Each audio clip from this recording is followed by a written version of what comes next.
Assalamualaikum warahmatullahi wabarakatuh. Waalaikumsalam warahmatullahi wabarakatuh. Kami dari kelompok 3 akan mempresentasikan analisis probabilitas timbunan dan relasinya dengan ukuran timbunan saksi.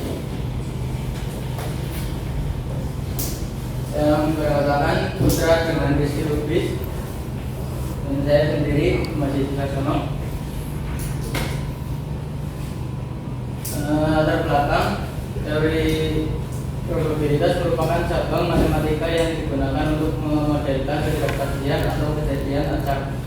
Nilai probabilitas berada dalam rentang 0 hingga yang menunjukkan kemungkinan terjadinya suatu kejadian semakin mendekati. Semakin besar kemungkinan kejadian terjadi. Konsep ini membantu dalam pengambilan keputusan berbasis ketidakpastian. Asal mula teori probabilitas berakar dari permasalahan perjudian di Italia yang diteliti oleh Girolamo Cardano. Dalam perkembangan modern, probabilitas juga dikaji dalam bentuk bernilai himpunan yang mempresentasikan kejadian dengan lebih dari satu kemungkinan nilai. Hal ini penting dalam situasi di mana informasi tidak lengkap dan memungkinkan perhitungan peluang yang lebih realistis. Dari probabilitas bernilai himpunan berfokus pada menghitung peluang suatu peristiwa dalam kondisi yang kompleks dengan keterbatasan data. Rumusan masalah yang pertama, bagaimana konsep probabilitas bernilai himpunan, dan yang kedua, bagaimana hubungan antara probabilitas bernilai himpunan dengan ukuran bernilai himpunan. Tujuan yang pertama adalah mengkaji konsep probabilitas bernilai himpunan.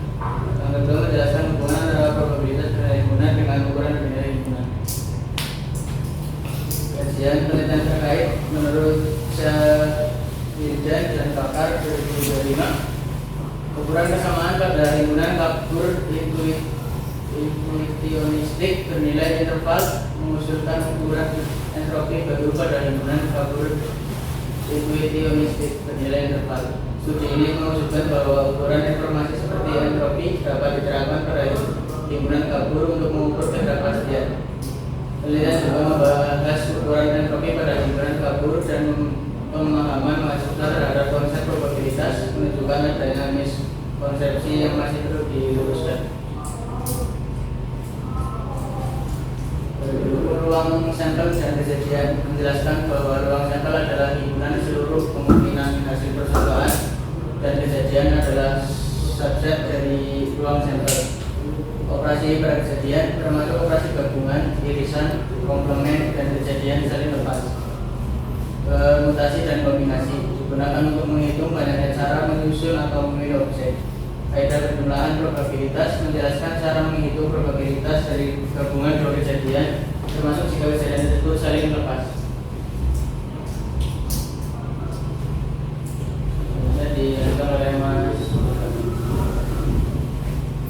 Sini ada metode penelitian, yaitu penulis menggunakan metode penelitian kualitatif deskriptif dengan pendekatan studi literatur atau library research. Yaitu penelitian ini diawali dengan kajian terhadap konsep dasar probabilitas seperti ruang sampel, kejadian, dan kemungkinan suatu peristiwa terjadi atau tidak terjadi. Selanjutnya dikaji lebih dalam mengenai probabilitas bernilai himpunan, termasuk definisi, karakteristik, dan contoh penerapannya. Penulis kemudian membangun konstruksi ukuran bernilai himpunan melalui pemetaan matematis bernama M yang bersifat konveks jika probabilitasnya juga konveks.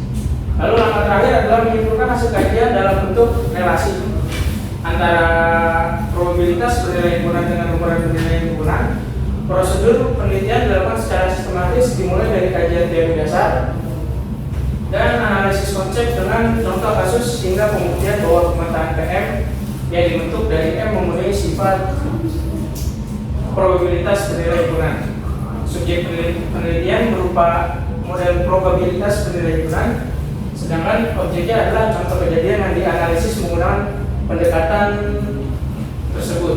Data dikumpulkan melalui sumber sekunder seperti jurnal, buku, dan artikel ilmiah. Lalu kemudian dianalisis secara deskriptif untuk menggambarkan konsep dasar serta secara konseptual untuk mengeksplorasi mengeksplorasi hubungan teoritis antara probabilitas dan ukuran bernilai himpunan. Selanjutnya ada hasil dari penelitian menunjukkan bahwa probabilitas bernilai himpunan dapat digunakan untuk menangani situasi yang mengandung ketidakpastian informasi. Tidak seperti probabilitas biasa yang memberikan suatu nilai pasti, pendekatan ini menyatakan peluang dalam bentuk himpunan nilai, mencerminkan berbagai kemungkinan yang dapat terjadi, dan contoh kasus yang digunakan adalah pengambilan sampel dari dua mesin produksi, yaitu ada mesin A dan mesin B yang menghasilkan produksinya tidak diketahui secara pasti. Dalam kondisi ini, probabilitas kejadiannya misalnya ada 5 produk dari mesin A dan 5 dari mesin B tidak bisa dihitung dengan teori probabilitas klasik, sebaliknya dengan pendekatan probabilitas bernilai himpunan. Kemungkinan dihitung berdasarkan semua kombinasi nilai yang memungkinkan, menghasilkan kumpulan nilai probabilitas. Selain itu, hasil kajian membuktikan bahwa probabilitas nilai himpunan dapat dikonstruksikan menjadi ukuran bernilai himpunan melalui pemetaan tertentu. Misalnya pemetaan M yang memenuhi sifat-sifat ukuran seperti nilai 0 untuk himpunan kosong dan nilai 1 untuk himpunan semesta. Hal ini memperlihatkan bahwa probabilitas bernilai himpunan tidak hanya berguna secara praktis dalam situasi ketidakpastian, tetapi juga konsisten dan sah secara matematis. Kita lanjut ke pembahasan. Dijelaskan bahwa probabilitas bernilai himpunan merupakan perluasan dari teori probabilitas klasik yang berguna ketika informasi tidak lengkap atau bersifat ambigu. Contohnya dijelaskan melalui studi kasus pada industri XYZ, di mana 10 produksi diambil secara acak dari total 20 produk yang dihasilkan oleh 2 mesin. Namun jumlah produksi masing-masing mesin tidak diketahui. Dalam kondisi ini pendekatan probabilitas klasik tidak dapat digunakan, sehingga digunakan probabilitas bernilai himpunan dengan menggunakan rumus kombinasi. Lalu peluang dihitung berdasarkan seluruh kemungkinan kombinasi jumlah produk dari masing-masing mesin dan menghasilkan himpunan nilai probabilitas. Pendekatan ini juga mempunyai kaidah penjumlahan probabilitas.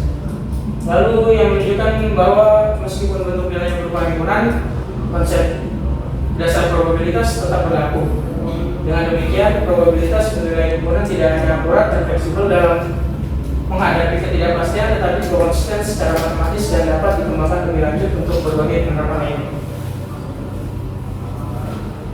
Ada kesimpulan, probabilitas bernilai himpunan merupakan pengembangan dari teori probabilitas klasik yang dirancang untuk menghadapi situasi ketidakpastian atau informasi yang tidak lengkap, berbeda dengan probabilitas biasa yang menghasilkan satu nilai pasti. Pendekatan ini menyatakan peluang sebagai kumpulan nilai yang mungkin terjadi dalam ruang diskrit.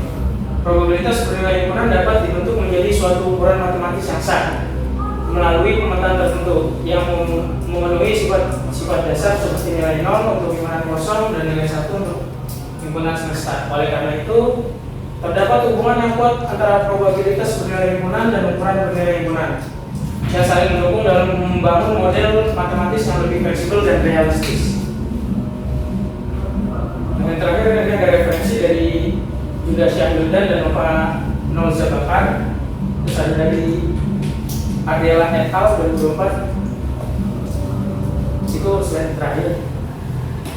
Baik, untuk presentasi dari kelompok 3 saya tutup dan dilanjutkan ke sesi pertanyaan. Untuk 4 penanya dipersilakan yang mau bertanya. Ya, saya menanya, perkenalkan nama saya Rian Cendrisyawan. Saya ingin menanyakan, tadi kan ada di slide-nya ada metode pilihan itu, metodenya bisa dilihat dulu. Metode. Nah, Ini. Metodenya itu ada apa aja sih? Sama boleh dijelasin nggak? Oke. Ya, itu aja. Terima kasih. Slot 3. Perkenalkan, nama saya Alma Iwana, mau menanyakan tentang tadi materi coba di himpunan klasik. Kan ada dua tuh, himpunan klasik sama himpunan biasa. Oh iya. Itu perbedaannya gimana ya? Oke, berarti perbedaan dari himpunan klasik dan himpunan biasa. Baik, Mas Putra, Ya. saya mau bertanya apa distribusi probabilitas? Distribusi probabilitas. Oke. Ya.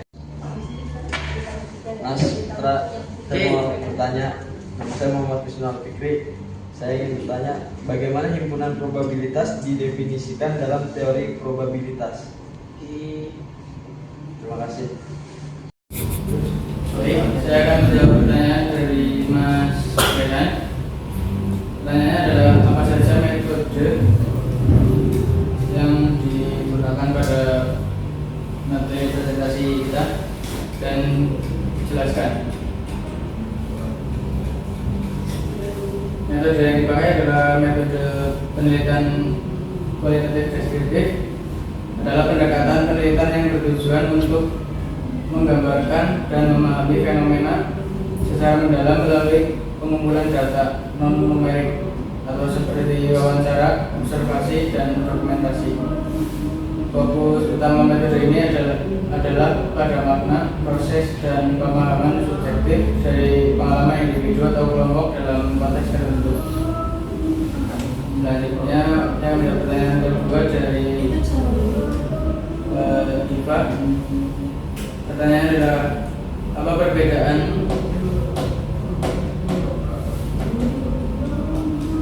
probabilitas klasik dan probabilitas himpunan?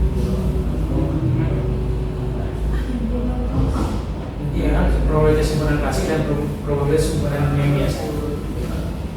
Jadi untuk probabilitas himpunan klasik adalah peluang kejadian dihitung sebagai perbandingan jumlah kejadian yang diinginkan dengan jumlah seluruh kejadian yang mungkin.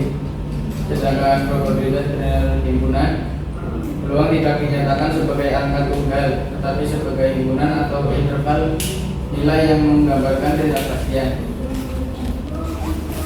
Untuk sifatnya, untuk probabilitas himpunan klasik bersifat nilai pasti antara 0 dan 1, sedangkan probabilitas himpunan bersifat nilai berbentuk himpunan bagian dari 0,1 bisa berupa interval atau fungsi set.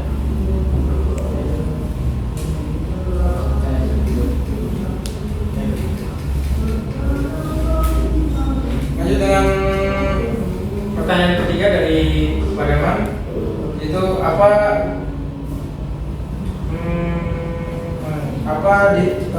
distribusi probabilitas? Jawabannya? Iya. Distribusi probabilitas itu adalah suatu fungsi atau aturan yang menggambarkan bagaimana probabilitas atau peluang yang didistribusikan pada setiap nilai yang mungkin dari suatu variabel acak, Pak. Jadi probabilitas itu yang digambarin oleh kita untuk menjadi peluang, gitu Pak, atau kemungkinan yang bakal terjadi. Maka ada distribusi probabilitas.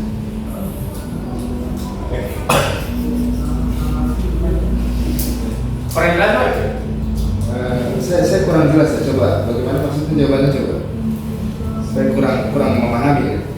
Apa itu kan berkata apa itu distribusi probabilitas? Ya. Nah, coba saya minta bolehkan dijelaskan lagi, Pak Sutra.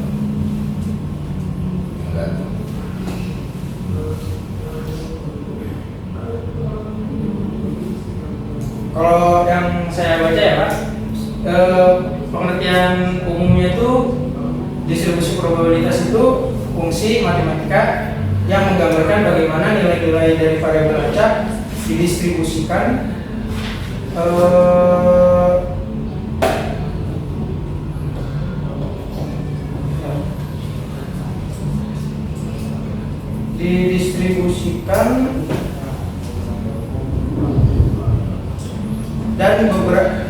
dan berapa besar peluang atau probabilitas dari setiap nilai tersebut. Nah, kesimpulannya itu distribusi menggambarkan bagaimana nilai suatu variabel acak tersebar dan seberapa besar peluangnya. Itu Pak. Oh, berarti probabilitas terjadinya setiap nilai gitu ya dalam suatu variabel acak gitu. Ya, itu pasti ada kemungkinan ininya peluangnya. Baik Pak. Terima kasih Pak Putra atas penjelasannya. Terus yang keempat dari Mas Fikri, pertanyaannya, bagaimana himpunan probabilitas didefinisikan dalam teori probabilitas? Dalam teori probabilitas itu, himpunan probabilitas didefinisikan sebagai bagian dari ruang sampel, dan probabilitas adalah ukuran nilai yang diberikan pada himpunan tersebut untuk menunjukkan kemungkinan terjadinya suatu kejadian. Itu Mas. Dengan kata lain, dalam teori probabilitas himpunan, probabilitas adalah kejadian yang merupakan himpunan dari bagian dari ruang sampel, dan setiap himpunan tersebut diberikan nilai peluang oleh fungsi probabilitasnya. Itu Mas jawabannya. Ada yang kurang atau cukup? Bisa di ini nggak Mas, kayak di ringkas saja langsung poinnya tuh apa? Poinnya, teori probabilitas itu didefinisikan sebagai bagian dari ruang sampel. Udah itu dong, simpelnya. Saya boleh minta contohnya Mas? Contohnya ya. Iya. Contoh soal itu perhitungan. Mas Putra akan memberikan contoh soal yang sudah diminta oleh Mas Fikri tentang probabilitas himpunan. Pro siswa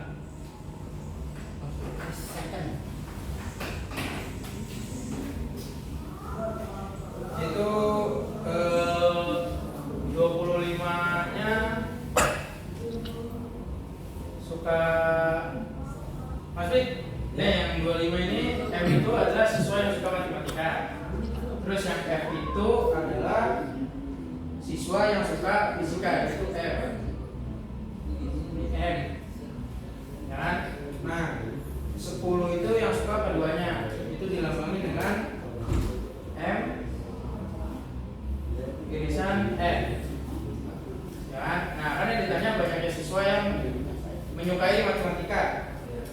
Ya kan?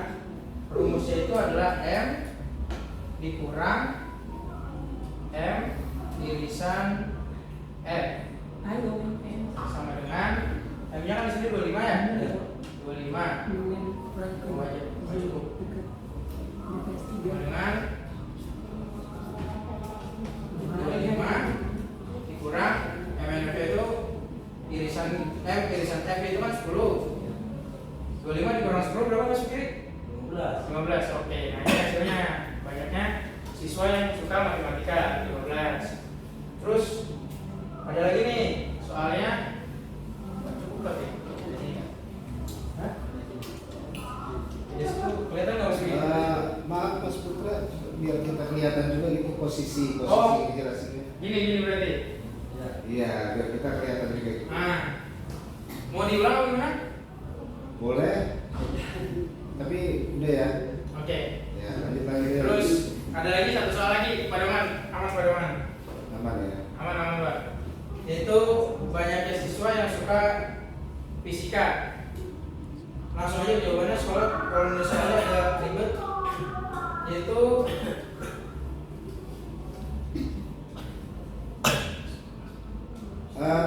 maaf Mas Putra, bisa di sebelahnya aja. oke, Biar soal itu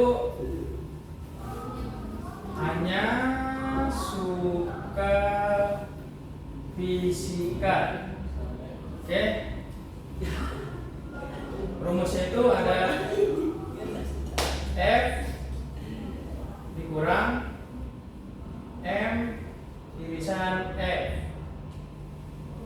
Itu kalau kita bisa lihat di sini, F itu kan 25. Ya. Ya kan, Mas Fik? Ya, Mas Bud. Nah, terus dikurang M itu dulu yang dipakai tuh ini.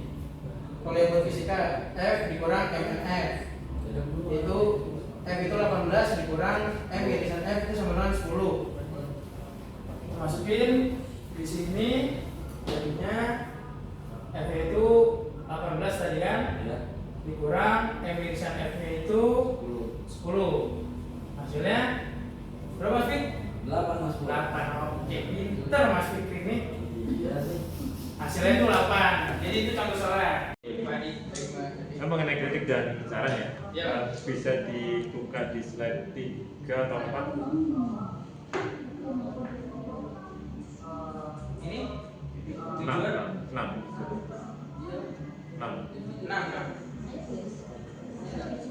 Kajian penelitian terkait bukan? Atau 8 ya? 8 coba. Mana sih? Oke. Tuh, Mas. Nah,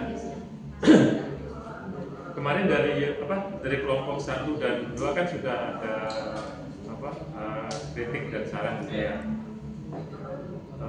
Sebenarnya kalau yang pertama tadi masalah presentasi gitu.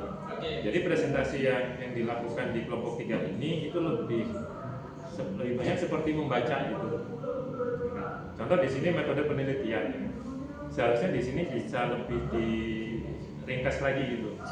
Metode penelitian itu apa sih sebenarnya? Jadi tidak perlu ditulis secara lengkap seperti ini, tapi poin-poinnya saja yang disampaikan, maksudnya yang ditampilkan di presentasi. Nah, penjelasannya baru kalian sampaikan gitu kan. Jadi kalau misalkan dengan sistem sistem presentasi yang seperti itu, seperti kalian itu membaca buku tapi bukan mempresentasikan ya, tapi membacakan sebuah buku gitu ke kami gitu. Itu seharusnya sih yang diminta sih seperti itu. Karena dari ini kan terlalu banyak juga kan. Isi presentasi ini kalau saya lihat dari belakang itu tulisannya terlalu kecil. Kalau bisa dibuat font yang agak besar gitu kan. Jadi yang font 20 ke atas atau begitu. Nah, ini kan pernah kita pelajari juga waktu di kelas bahasa kemarin ya. Untuk presentasi cukup diambil poin-poinnya, penjelasannya kita sampaikan, ya kan? Dan fontnya itu harus besar. Gitu. Jadi ini menyambung lagi ke apa yang disampaikan oleh rekan kita Bu Nyai ya. Kalau misalkan fontnya lebih besar itu mungkin akan lebih dari 17 gitu kan. Saya rasa dari saya itu cukup. Terima kasih. Baik, terima kasih semuanya teman-teman yang sudah memberi pertanyaan dan kritik sarannya kepada kelompok kami. Bila ada kesalahan mohon dimaafkan karena kami juga masih belajar. Saya tutup. Assalamualaikum warahmatullahi wabarakatuh. Waalaikumsalam warahmatullahi wabarakatuh.